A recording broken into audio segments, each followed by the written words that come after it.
আমাদের বক্তব্যের মধ্যে পরিষ্কার কথাটা এসে গেছে।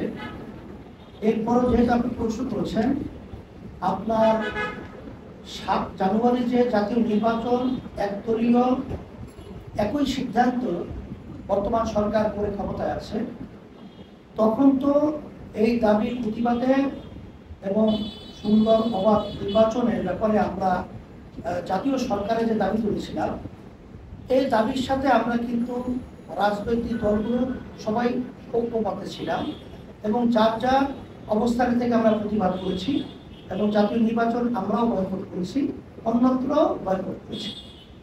আজকে ধারাবাহিকতায় যে অন্যায় অবিচার এবং জুলুম হত্যাযোগ্য গণহত্যা চলছে, এর প্রতিবাদে বিএনপি সহ সর্বত্রই যে দাবি করেছেন আমরা এর সাথে একমত আছি এবং আমরা রাজনৈতিক দল সহ সবাই আমরা আলোচনা পর্যালোচনা এবং তাদের সাথে যোগাযোগ সহ বিভিন্ন পর্যায়ে আমরা করে যাচ্ছি। একটা পর্যায়ে দেশ রক্ষার জন্য এবং অন্যায় প্রতিবাদে আমরা একাত্রিত হয়ে জুলুমের বিরুদ্ধে যখন সময় আসবে তখন আমরা ঝাঁপিয়ে পড়ব ইনশাআল্লাহ।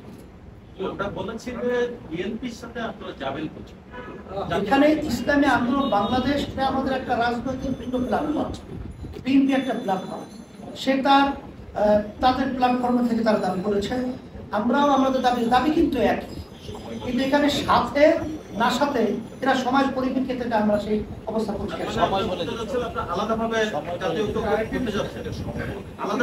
সেটা আমরা সমাজ পরিপ্রেক্ষিতে দেখবো যে কোন অবস্থায় করলে আমাদের লক্ষ্যে পৌঁছা যায়, সেটা তখন আমরা করি। আমি কালবেলায় কাজ করি, আমার নাম শফিকুল ইসলাম।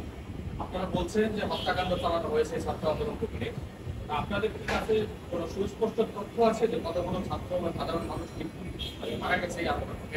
দ্বিতীয়ত হলো, আপনাদের দলের পক্ষ থেকে এই বিষয়ে কোনো তদন্ত বা তথ্য সংগ্রহ করা হবে কিনা এবং এই সমস্ত বিষয়ে আপনার কূটনৈতিক মহল আজকে পরিষ্কারভাবে আমাদের বক্তব্য তুলে ধরেছি।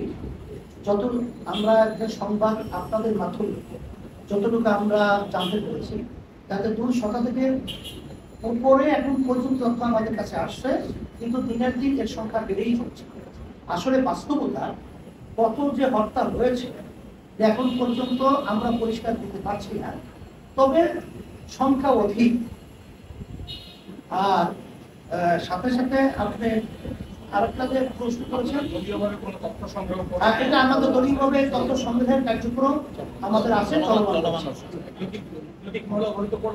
এটা প্রশ্ন যখন হবে সেটা আমরা করবো আছে এবং আমরা মামলা আমরা শিকার হয়েছি এবং এই আতঙ্ক আমাদের মধ্যে আছে।